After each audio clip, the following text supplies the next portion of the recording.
Hi sir, how are you doing? All good అండి. బాగున్నారా? బాగున్నాను సార్. చెప్పండి. సార్, ఒక సిచ్యువేషన్, ఆ సిచ్యువేషన్లో ఉన్నప్పుడు ఎలా డీల్ చేయాలి అన్నది మిమ్మల్ని అడిగి తెలుసుకోవాలనుకున్నాం. యా. మోర్ ఆర్ లెస్ సిచ్యువేషన్లో నేనే ఉన్నాను అనుకుందాం సార్. నా అయితే my son who studying in school, వాడు క్రికెట్కి వెళ్తాడు, అకాడమీకి వెళ్తాడు out of the school. But summer camp స్కూల్లోనే ఉంటే స్కూల్ ఫ్రెండ్స్తో అటాచ్మెంట్ ఉంటుంది కదా అని చెప్పేసి సమ్మర్ క్యాంప్లో జాయిన్ చేశాను సార్. సో డైలీ వెళ్తున్నాడు, వస్తున్నాడు, everything is going well. One fine day ఏమైంది అంటే తను క్రికెట్ అయిపోయి కరాటేకి వెళ్తున్నాడు. ఆ గ్యాప్లో, బ్రేక్ఫాస్ట్ గ్యాప్లో he sitting having his breakfast. తర్వాత మిగతా ఫ్రెండ్స్ ఫినిష్ చేయడానికి వెయిట్ చేస్తూ బాస్కెట్బాల్ ఆడదామని వేస్తున్నాడు. అది ఫంబుల్ అయ్యి అక్కడ నుంచి పాస్ అవుతున్న కోచ్కి తాకింది. తను ఏం చేశాడు, ఇమీడియట్గా కమ్ హియర్ అని చెప్పి బాల్ ఎందుకు తాకించినావు అని చెప్పి సిటప్స్ చేయించాడు. 37. అరే, నేను నార్మల్గా ఆడుతున్నా, నా ఆట నేను ఆడుతున్నా, సార్ అక్కడి నుంచి వెళ్ళిండు, తగిలింది, సారీ చెప్పిన. బట్ స్టిల్ నాకు ఎందుకు పనిష్మెంట్, నేను కావాలని సార్ని చూసి వేస్తే అప్పుడు నాకు పనిష్మెంట్ ఇస్తే నేను యాక్సెప్ట్ చేస్తాను అనుకుని, బట్ సార్ని ఎదిరించలేక పనిష్మెంట్ తీసుకొని వాడిని కోచ్కి వెళ్ళి చెప్పాడు, Srujan why are you sitting dull, come here అని అడుగుతాడు కదా ఆబ్వియస్గా. నెక్స్ట్ స్టార్ట్ చేద్దామంటే సార్ ఇట్లా జరిగింది అని అంటే, నువ్వు నాకెందుకు చెప్పలేదంటే నాకు భయం వేసింది సార్, అందుకే నేను చెప్పలేదు, బట్ నా మిస్టేక్ లేదు. సో పక్కన వాళ్ళని పిలిచి అడిగాడు ఈ కోచ్, ఏమైంది, ఎవరిది తప్పు అంటే, సార్ మామూలుగా సృజన్ ఆడుతున్నాడు అక్కడ, అది బాల్ వెళ్ళి తాకింది సార్కి, లైట్గానే తాకింది, అక్కడ దాకా వెళ్ళి తాకాలి కదా అని అన్నాడు. ఇప్పుడు యాజ్ అ పేరెంట్గా నేను ఏం చేయాలి? సార్ని తిట్టాను అనుకోండి, వాడేవాడు వీడేవాడు డామ్ డూమ్ డిస్క్ నీకు పనిష్మెంట్ ఇవ్వడానికి అన్నాను అనుకోండి, వాడికి గురువు అంటే రెస్పెక్ట్ ఎక్కడిది? అలా అని చెయ్యని తప్పుకు నేను ఎందుకమ్మా, వాడికి ఆల్రెడీ ఇక్కడ 7-8 స్టిచెస్ ఉన్నాయి సార్. కొట్టింది కోచే, బాల్ కొట్టింది కోచే, 8 స్టిచెస్ పడ్డాయి. అసలు అప్పుడు ఎవ్వరూ పలకల, ఎందుకంటే కావాలని కొట్టాడు కదా కోచ్ అయితే. గ్రౌండ్ అన్నాక, స్పోర్ట్స్ అన్నాక తాకుతాయి. వాడు అసలు ఒక చుక్క కూడా కార్చలే అప్పుడు. అండ్ ఒకవేళ సరిగ్గా ఆడకపోయినా, లేకపోతే సండే రోజు రౌండ్స్ తీయకపోయినా, లేట్ వచ్చినా కూడా వీడి రెగ్యులర్ కోచ్ వీడికి ఎప్పుడు పనిష్మెంట్ ఇస్తాడు ఏదో ఒకటి. అప్పుడు వాడు ఎప్పుడు కంప్లైంట్ చేయలేదు. ఇప్పుడు వాడు వచ్చి కంప్లైంట్ చేసినందుకు దట్ బాదర్స్. అది ఎప్పుడు చేయని వాడు హీ కంప్లైంట్, నా తప్పు లేదు అంటున్నాడు. కరెక్టే, కానీ ఎలా దీన్ని సాల్వ్ చేయాలి? గురువుకి రెస్పెక్ట్ ఇవ్వాలి, అలా అని వీడి దృష్టిలో వాళ్ళని తిట్టకూడదు. కానీ వీళ్ళకి ఏం చెప్పినా వేస్టేనా, నన్ను పట్టించుకోవట్లేదు అన్న ఫీలింగ్లోకి వెళ్ళకూడదు. ఎందుకంటే both of us are working parents. So ఈ సిచ్యువేషన్ ఎట్లా ఇప్పుడు కామన్ గా జరుగుతున్నాయి, ఇవి డెఫినెట్ గా అడ్రస్ చేయాలనిపించింది సార్. అబ్సల్యూట్లీ ఇక్కడ చాలా మంది వాళ్ళ మోరల్ సిచ్యువేషన్స్ ని కాపాడుకోవాలి. Moral positioning of everyone. మీరు ఎగ్జాంపుల్గా చెప్తున్నారు, నిజంగా కూడా స్కూళ్ళలో టీచర్ ఎలా బిహేవ్ చేయాలి, ఇలా చేస్తే ఏమవుతుంది, టీచర్ ఎలా బిహేవ్ చేస్తే పిల్లలు ఎలా ఉండాలి, పేరెంట్స్ ఎలా ఉండాలి, మేనేజ్మెంట్ ఎలా ఉండాలి, ఈ మొత్తం ఈక్వేషన్ చెడిపోయింది because of various reasons. Management, principal, teachers, students, parents, వీటందరిలోకి మధ్యలో ఎక్కడో ఈగో వచ్చి పడుతుంది. ఓకే, సరే మా సారీ చెప్పలేదు అనుకున్నాడేమో, దట్స్ ఓకే, పనిష్మెంట్ ఇచ్చాడు, ఏమవుతుంది, ఫ్రెండ్స్ ముందు పనిష్మెంట్ ఇస్తే ఏంటి, దట్స్ ఓకే అని హెల్దీగా తీసుకుంటే సాల్వ్ అయిపోతుంది. లేదు, వాళ్ళ ఫ్రెండ్స్ అందరూ చెప్తున్నప్పుడు సార్ అన్న లేదు బై మిస్టేక్ తగులుంటుందిలే అని అతను వదిలేసున్నా అయిపోయేది. ఇదంతా తెలుసుకుని మేనేజ్మెంట్ అట్లా చేయకండి అని వాళ్ళకి, నువ్వు కొంచెం కేర్ఫుల్గా ఉండాలి కదా నాన్న, అటు నుంచి ఎవరన్నా పాస్ అవుతుంటే అని వీళ్ళకి చెప్పి సర్ది చెప్పినా బాగుంటుంది. ఇది ఎప్పుడు ప్రాబ్లం అవుతుందంటే, when someone instigates and says నీకు ఇగో లేదా, నీకు బేసిక్ లేదా, నువ్వు తప్పు చేయకపోయినా ఎందుకు అనుభవించాలరా. చాలా మందికి ఇది ఒక ఏజ్లో జనరేట్ అవుతుంది, దట్ నేను తప్పు చేయకపోతే నేను ఎందుకు పనిష్మెంట్ తీసుకోవాలి. ఇది బోత్ వేస్ రాంగే. ఓకే, కొన్నిసార్లు మన తప్పు లేకపోయినా కొన్ని మనకు వచ్చి పడతాయి. ఇది పిల్లలకి చిన్న ఏజ్ నుంచి నేర్పించాలి. వాళ్ళు అన్న మాటని కొట్టేసి కాదు, బట్ సమ్ టైమ్స్ మన మిస్టేక్ లేకపోయినా కొన్ని మన జీవితాల్లోకి వస్తాయి. నేను ఇది ఎంతమందిని చూసి చెప్తున్నాను, మన తప్పే ఉండదు. నేను మ్యారేజెస్, రిలేషన్షిప్స్లో చూస్తాను, వీళ్ళ సైడ్ నుంచి అన్నీ ఇస్తారు, అమ్మాయితో పాటు అన్నీ ఇచ్చి పంపిస్తారు, కానీ వాళ్ళు రూడ్గా బిహేవ్ చేస్తారు. ఎందుకు వై, మేము ఏం చేసాము, మేము తప్పు మాట్లాడామా, ఎందుకు వై తెలియదు. అలా కొన్ని సందర్భాలలో మనము చెయ్యని తప్పుని ఫేస్ చేయాల్సి వస్తుంది. ఇది పిల్లలకు నేర్పించాలి. Some day it will happen, face it bravely. ఏమీ కాదు, దానిలోకి ఇగో తీసుకురావద్దు. వాడిప్పుడు అనుభవించేదాకా నేను మారను, నేను అనే ఈగో తీసుకురావద్దు. Hmm. సెకండ్, యాజ్ ఎ పేరెంట్గా బోత్ టీమ్స్ని పార్టీస్ని మళ్ళీ ఆ స్టోరీ అంతా వినడం కోసం కాదు, వీళ్ళకి అబ్బాయికి కానీ అమ్మాయికి కానీ ఆ పొజిషన్లో ఉన్న బేబీకి I'm there to support you, if you are right I'm there to support you అనేది వీళ్ళకి తెలియాలి. Hmm. At the same time ఆ టీచర్కి కూడా దట్ బై మిస్టేక్ అయ్యి ఉంటే ఐఎమ్ ఓకే టు ఫర్గివ్ అనేది. ఇంతమంది విచక్షణతో చాలా మెచ్యూరిటీతో ఆలోచించాలి. Hmm. లేకపోతే చూస్తున్నాం మీరు స్కూల్లోకి వెళ్ళి పేరెంట్స్ వెళ్ళి కొట్టేసి వచ్చి Ah. పెద్ద పెద్ద గొడవలు చేసి అటు ఎక్స్ట్రీమ్ Hmm. ఇటు ఎక్స్ట్రీమ్. Hmm. మేము ఇది హాస్పిటల్స్లో చూస్తాం. Hmm. నేను యాజ్ ఎ మ్యాక్సిలోఫేషియల్ సర్జన్ ఎంతో మంది హాస్పిటల్కి వస్తుంటారు. ఎవరో డ్యూటీ డాక్టరో ఒక నర్సో ఎక్కడో చోట సమ్ స్మాల్ మిస్అండర్స్టాండింగ్ మిస్థింగ్ అవుతుంది, అయినప్పుడు ఇంకా మీద పడిపోయి కొట్టేసేసి, సో అటు ఎక్స్ట్రీమ్ వీళ్ళు కూడా డాక్టర్స్ రా దేవుళ్ళు కాదు, some times it can happen Hmm. అని ఆలోచించడం రావాలి. Hmm. డాక్టర్స్ కూడా అరే పేషెంట్ నా దగ్గర నన్ను దేవుడని నమ్మి వస్తున్నాడే, నేను ఐ కెనాట్ డూ రాంగ్ అనేది రావాలి. At the same time management ఇద్దరికీ ప్రొవైడ్ చేసే ఈక్వాలిటీ ప్రొవైడ్ చేయాలి. ఇంత వ్యవస్థ ప్రాపర్గా నడిస్తేనే అవుతుంది. నార్మల్గా కూడా ఆన్ పేపర్స్ మనకి ఇలాంటివన్నీ రూల్స్ ఉంటాయి. Hmm. ఏ ఇన్స్టిట్యూషన్ నడుస్తున్నా Hmm. If at all there is a problem, అందుకే హైరార్కీ అని పెట్టారు. Hmm.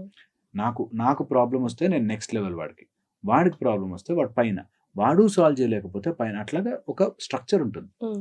సో ఎప్పుడైనా ఇట్లాంటి గొడవలు జరిగినప్పుడు దే కాంట్ జస్ట్ నువ్వు పనిష్మెంట్ తీసుకో అని ఉండదు. Hmm. There is a disciplinary action for everything. Hmm. అందులో రైట్ ఆర్ రాంగ్గా చూసుకోవాల్సిందే. ఒకవేళ ఆ teacher without any enquiry just ball తగిలింది కాబట్టి పనిష్మెంట్ ఇచ్చారు అంటే అబ్సల్యూట్లీ రాంగ్ వాళ్ళదే. Hmm.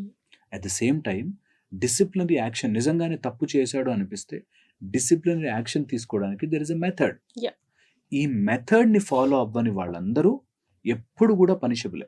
Hmm. నేను చెప్తున్నా కదా, ఎక్కడన్నా ఒక హాస్పిటల్లో ఏదైనా మిస్టేక్ జరిగింది లేదా స్కూల్లో ఏదైనా మిస్టేక్ జరిగింది, there is a method to deal. Deal with it. So ఒకవేళ మ్యారేజ్ చేసుకుని వెళ్ళారు, అత్తగారింటికి వెళ్ళారు, అక్కడ ఏదైనా ప్రాబ్లం అయింది, నువ్వు అరుచుకున్నావో జుట్లు పట్టు కొట్లాడుకున్నావు కాదు పాయింట్, అక్కడ దెర్ ఇస్ ఎ మెథడ్. అందుకే మనం అందరం మనుషులము. Where there is a method. ఎవరైతే తప్పు చేశారో వాడికి తెలియాలి తప్పు చేశాను అని, Hmm. వాళ్ళకి ఎవరు పనిష్మెంట్ ఇవ్వాలో వాళ్ళు ఇవ్వాలి. Hmm. ఓకే. అండ్ ఇక్కడ మధ్యలో వచ్చేస్తుంది మనకి మొరాలిటీ. Hmm. రూల్స్ ఉన్నాయి, బట్ గురువు కదా, నేను ఎలా అంటాను. మరి. ఓకే. అండ్ తర్వాత వీడు ఆఫ్టర్ ఆల్ స్టూడెంట్ కదా, వీడు నాతో ఎదురు సమాధానం ఏంటి, Hmm. ఈ రాంగ్ మొరాలిటీస్ వస్తాయి. Hmm. ఎప్పుడైనా సరే రైట్ అండ్ రాంగ్ ఉంటుంది, కానీ హైరార్కీలో బికాజ్ నేను పెద్దవాడిని కాబట్టి నేను ఏం చేసినా చెల్లుతుంది అనేది ఎప్పుడు లేదు. Hmm. అది మనం యాజ్ ఏ స్టాండర్డ్గా పిల్లలకి చూపిస్తేనే వాళ్ళు నెక్స్ట్ టైం ఎప్పుడైనా తప్పు చేస్తే they will stand for it. Hmm. లేకపోతే ఓకే తప్పించుకునే మార్గాలు నాకున్నాయి, నేను పెద్దోడిని అని చెప్పి ఏదైనా చేయొచ్చు. Hmm. ఇప్పుడు మన సొసైటీలో చూస్తున్న ప్రాబ్లమ్స్ కూడా అవే కదా. అవే. నా దగ్గర డబ్బు ఉంది, నా దగ్గర పొజిషన్ ఉంది, నేను ఏదైనా చేస్తాను Hmm. అనే స్టేజ్కి వెళ్ళకూడదు. కొంతమంది ఈగో ఇష్యూస్తో ఇంట్లో ఇంట్లో ఏదో వాడికి ఇంట్లో ఏదో ఫైట్ అయి ఉంటుంది, Hmm. అది వచ్చి ఇక్కడ పిల్లల మీద చూపిస్తారు. చూపిస్తుంటారు. ఉన్నారు అలాంటి egoistic people. There are certain narcissistic mentalities Hmm. Where ఇంట్లో జరుగుతున్న టార్చర్ అంతా ఇక్కడ అనుభవిస్తారు, Hmm. ఇక్కడ పుష్ చేస్తారు. ఇంకా ఈ రోజుల్లో మేము చూస్తున్నది అమ్మాయిల్ని అబ్బాయిల్ని సపరేట్ చేసి చూడడం కానీ, లేకపోతే రాంగ్ దృష్టితో చూసే కొంతమంది కానీ, ఇలాగా చాలా కేసులు ఉంటాయి. Hmm. వేర్ ఆ ఒక్క పాయింట్ పట్టుకుని Hmm.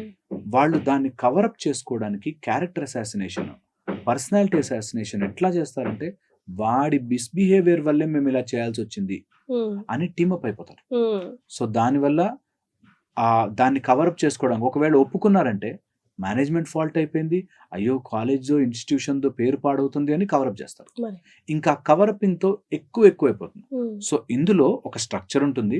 Somewhere discipline is wrong, we will sit and talk it out, or we will have right action అనే యాక్షన్ కూడా డిఫైన్ చేసుకుంటే Hmm. ఇలాంటి ప్రాబ్లమ్స్ రాకుండా ఉంటాయి. సో టు క్లియర్గా ఓపెన్ చేస్తే దేర్ ఆర్ 4-5 యాంగిల్స్ ఇందులో. Hmm. First humanitarian angle. Sure. Humanitarian యాంగిల్లో తప్పు జరగచ్చు, అందరితోనూ తప్పు జరగచ్చు, సమ్ మిస్కమ్యూనికేషన్ అవ్వచ్చు. Hmm. నెక్స్ట్ వచ్చేసి మొరాలిటీ యాంగిల్. మొరాలిటీ యాంగిల్లో నేను పెద్దోడిని కాబట్టి నేను ఏదంటే అది, ఆర్ బికాజ్ నేను చిన్నోడిని కాబట్టి గురువు ఏం పనిష్మెంట్ ఇచ్చినా ఉండిపోవాలి అనేది లేదు. Hmm. ఓకే. సో ఆ విషయాన్ని మనం గమనించుకోవాలి. Hmm. కానీ అది ఎలా సార్ చెప్పడం, నువ్వు రాంగ్ అయితే నువ్వు ఎందుకు ఫైట్ చేయలేవు, నువ్వు ఎందుకు మాట్లాడలేవు, ఎందుకు ఎదిరించలేవు అని చెప్పలేము. ఎప్పుడు చెప్పకూడదు అలా. నీకు రాంగ్ అనిపించింది, నువ్వు అక్కడికక్కడ పోట్లాడద్దు. You come back, there is a method to it. మీరు Hmm. లెటర్ రాయొచ్చు, మీరు కమ్యూనికేట్ చేయొచ్చు, మీరు మేనేజ్మెంట్కి లెటర్ రాయొచ్చు. When you that's feel what I did. నా సైడ్ నుంచి తప్పు లేదు అనిపించినప్పుడు always please take it to higher authorities. And ఇక్కడ థర్డ్ ఇంపార్టెంట్, నాకు న్యాయం జరగలేదు కాబట్టి బాధపడాలి అనే యాంగిల్ ఉండకూడదు. ఓకే, సమ్ టైమ్స్ నిజంగా కూడా ప్రాసెస్లో నా దగ్గర ఏ ప్రూఫ్ లేకపోవచ్చు, నా సైడ్ నుంచి నేను కరెక్ట్ ఉన్నా నాకు ప్రూఫ్ లేకపోయి ఉండొచ్చు. ఓకే, రోడ్డు మీద వెళ్తూ చాలా జరుగుతాయి, వేరే వాళ్ళు వచ్చి మనకు డాష్ ఇస్తారు, మనమే తప్పు అంటారు. మరి ఐ డోంట్ హ్యావ్ ప్రూఫ్. నా బిగ్గర్ వెహికల్ స్మాలర్ వెహికల్ అవుతాయి. సో మనం అయ్యో అయినా నేను తప్పు చేయలే కదా, నేను ఎందుకు, అవసరం లేదు. తప్పు చేయకపోయినా బాధపడాలి అనే రూల్ లేదు. చాలా మంది కుటుంబాలు నాశనం అయిపోవడానికి నేను ఒక మాట చెప్తాను, ఇది మీరు వినుంటారు కూడా. Sure. నన్ను తప్పు చేస్తే అంటే పడతాను కానీ తప్పు చేయకుండా అంటే పడలేను. ఇది ఓవర్ యాక్షన్ మాట. కొన్ని సార్లు కానీ నిజమే కదా సార్, తప్పు చేస్తే ఓకే, తప్పు ప్రూఫ్ చేయకుండా ఉండదు. నేను అదే చెప్తున్నా, వాళ్ళంత ఒప్పుకునే మైండే ఉంటే వాళ్ళు అక్కడ దాకా రానివ్వరు. ఓకే. సో నీ మైండ్ ఏమైంది అంటే మన బికాస్ కొంతమంది అండ్ మనమున్న పొజిషన్లో ప్రూవ్ చేయలేనప్పుడు అయ్యో నన్ను ఇంత చేస్తాడా అని ఆవేశపడిపోయి మనకు ఎమోషనల్లీ మన లోపల బీపీ పెరుగుతుంది తప్పితే అవి మారవు. సో అలాంటి విషయాల్ని జరుగుతుండే so much of nonsense in this world జరుగుతాయి కొన్ని. మన దాన్ని బాధ పెట్టుకుని బాధపడకూడదు. వాడు ఎందుకు ఇలా చేస్తాడు అనే దాంట్లో మన ఆవేశం కోల్పోవద్దు. దానివల్ల నీకు ఒక్క పైసా లాభం ఉండదు సరి కదా, నీ బీపీ పెరిగి నీ స్ట్రెస్ పెరిగి అనవసరం. And this we're living in a brutal world అండి. ఎవడైనా పవర్ ఉంది డబ్బు ఉంది అంటే తిప్పేస్తారు ఈజీగా. అక్కడ ఉన్న వాళ్ళు నీ కళ్ళ ముందు అప్పటిదాకా నీకు చెప్పిన వాళ్ళు తిప్పేస్తారు. సో నేను అలేంది బాధపడిపోతాను. ఈ రోజుల్లో జరిగే అన్ని డిప్రెషన్లకి, లోన్లీనెస్లకి, మూడ్ డిజార్డర్స్కి కారణం ఇదే. నేను అనుకున్నట్టుగా నేను కరెక్ట్గానే ఉన్నాను కదా, నేను తను సిన్సియర్గా ప్రేమించాను, తను ఎందుకు ప్రేమించట్లేదు? ఓకే, ఇన్ని రోజులు ప్రేమించినట్టు నటించిందిగా, నేనేం తప్పు చేశాను? నేనే చెప్తున్నా, దానివల్ల వాళ్ళంతా ఆలోచించే విచక్షణతో ఉంటే ఈ బాధే రాదు. సో నేను తప్పు చేయలేదు కాబట్టి నాకు ఏది అంటదు అనేది లేదు ఈ ప్రపంచంలో. కొన్నిసార్లు we may go wrong. We will try maximum to beat the system, but అవ్వకపోవచ్చు. Be prepared for it. మీ పిల్లలకి అది ఈ రోజుల్లో పిల్లలకైతే కంపల్సరీ నేర్పించాలి. నానా shit happens, there are things which go out of our way, there are things which you can not control, there are things where rude people, shrewd people, dirty people ఉంటారు ఈ ప్రపంచంలో. వాళ్ళు అలా బిహేవ్ చేస్తారు, బురద జల్లుతారు. Be prepared for it. Be prepared for fight for it in a more subtler, calm, ప్రశాంతంగా పెట్టాల్సింది పెడతాం. తర్వాత వాడు మారలేదు, వాడికి విచక్షణ లేదు, వాడికి బుద్ధి లేదు, వాడు చేయలేదు, మోసం చేశాడు. Be prepared for that as well. సొంతము ఓకే, మా కౌరవులు పాండవులు బ్రదర్స్ అయినప్పటికీ, నా 5 ఊళ్ళు ఇచ్చినను చాలు అన్నప్పటికీ యుద్ధం దాకా తీసుకెళ్లారు. అదే భారతం. ఓకే, అదే నిజం. దట్ కొంతమంది అంత ష్రూడ్గా ఉంటారు. వాళ్ళ తప్పని తెలిసినా, దుశ్శాసనుడు చేసినది తప్పని తెలిసినా దబాయించే బ్యాచ్ ఉంటారు. అది నేర్చుకోవాలి లైఫ్లో టు బీ హ్యాపీయర్. దట్ దబాయించే బ్యాచ్ వాస్ కొన్నిసార్లు I may lose for doing nothing. నేను ఏ తప్పు చేయకపోయాను. అరే మనం చూడట్లేదు సొసైటీలో ఇప్పుడు ఎంత, మనము ట్యాక్స్ కడితే మన రోడ్లను ఇష్టం వచ్చినట్టు తవ్వేస్తే మనం మాట్లాడి హక్కు కూడా లేదు. అడగండి కావాలంటే, గో అండ్ ఆస్క్. వాడు మీరు చెప్తాడు, వాడు మీరు చెప్తాడు, ఎవరు అరే it's my country, I'm living in this place చెప్పడానికి ఉండదు. We don't have that say. Negative అవ్వమని చెప్పట్లేదు, బాధపడదన్న దాని గురించి. We don't have a option to. కొన్ని హైరార్కీలో ఫెయిల్ అయిపోతాం. Okay, and the other most important aspect అండి, ఇవన్నీ జరుగుతున్నప్పుడు నా లోపల నేను ఎమోషనల్లీ అబ్జర్వ్ చేసుకోవాలి. ఏంటి నన్ను అంత గుచ్చుతోంది, నాకు బాధ వేస్తుందంటే అబ్బాయిని మీరు షుడ్ గో అండ్ ఆస్క్. అలా జరిగితే సీన్, నిన్ను గుచ్చుతున్నది ఏంటి లోపల? అందరి ముందు పరువు పోయిందా? ఎక్కడుందా పరువు? నువ్వు అనుకుంటే ఉంది. సో దట్ ఆ ఇంట్రికేట్గా లోపల వాళ్ళు ఆలోచించుకుంటే నెక్స్ట్ టైం అలాంటి ప్రాబ్లం వాళ్ళే డీల్ చేస్తారు. Okay, you done a mistake, these are the methods I can follow. ఇది మనకి, అందుకే దాన్ని ధర్మం అంటారు. మనకి న్యాయం కంటే కూడా ధర్మం ఎక్కువ. ఎందుకు తెలుసా ధర్మం? కొన్నిసార్లు మన చేతిలో ఏముండదు. కొన్నిసార్లు శ్రీరామచంద్రుడు అంతటి వాడే అడవికి పోవాలి. ఎందుకు? మా నాన్న మాట ఇస్తే నేను అడవికి పోవడం ఏంటి, ఇది మరీ అని అనుకోలే. That is true. ధర్మం sometimes is hard. Yes. Okay. ఇది పిల్లలకు అర్థం కాకపోవచ్చు. బట్ కొంచెం ఏజ్ వస్తున్న కొద్దీ పిల్లలకి అందరికీ తెలియాలి. దట్ లైఫ్‌లో కొన్ని థింగ్స్ మన కంట్రోల్‌లో లేకుండా మనని బ్లేమ్ చేసే వస్తారు. Hmm. మనని తప్పని చూపిస్తారు. సీతా సాధ్విని అయోనిజ భూమి నుంచి ఉద్భవించిన ఆమెను కూడా అన్నారు. మనమెంత ఆఫ్టర్ ఆల్ మనుషులం. సమ్‌టైమ్స్ మిస్‌అండర్‌స్టాండింగ్ అండ్ వాళ్ళ ఇగోలతో చేస్తారు. Hmm. వాళ్ళ ఇగోలతో ఇట్స్ ఆల్ మన లోపల అబ్జర్వ్ చేస్తే మన మైండ్‌తోనే ఆడతారు. Hmm. దాన్ని కంట్రోల్‌లో పెట్టుకున్న రోజు situations you will deal. Deal. There is no morality, there is no rule and regulation, there is nothing. Situation deal చేస్తాం. Hmm. ఎంతమంది ఈరోజు డిప్రెషన్‌లో, వరీస్‌లోకి వెళ్ళిపోయిన వాళ్ళందరూ ఈ అన్నెసెసరీ మొరాలిటీ తలలో పెట్టుకొని నేను సిన్సియర్‌గా ప్రేమించాను సార్ అంటాడు. Hmm. నాతో ఎందుకు ఇంత అన్యాయం సార్? ఎన్ని మాటలు చెప్పింది సార్ అన్నాడు ఒక అబ్బాయి నాకు ఈ మధ్య. ఎన్ని మాటలు చెప్పి మోసం చేసింది సార్ అని. Hmm. అంటే నువ్వు ఈ లైఫ్‌లోకి వచ్చావు కాబట్టి, Hmm. నువ్వు మంచోడుగా ఉన్నావు కాబట్టి నిన్నెవడు మోసం చేయకూడదు అని స్టాంప్ వేయించుకొచ్చామా దేవుడి దగ్గర నుంచి? మరి. చేస్తారు. There are people like that. Yes. Okay. వాళ్ళు ఎందుకు అలా మంచిగా లేరు అని వాళ్ళ కర్మని నీ తల మీద పెట్టుకొని మోయకూడదు.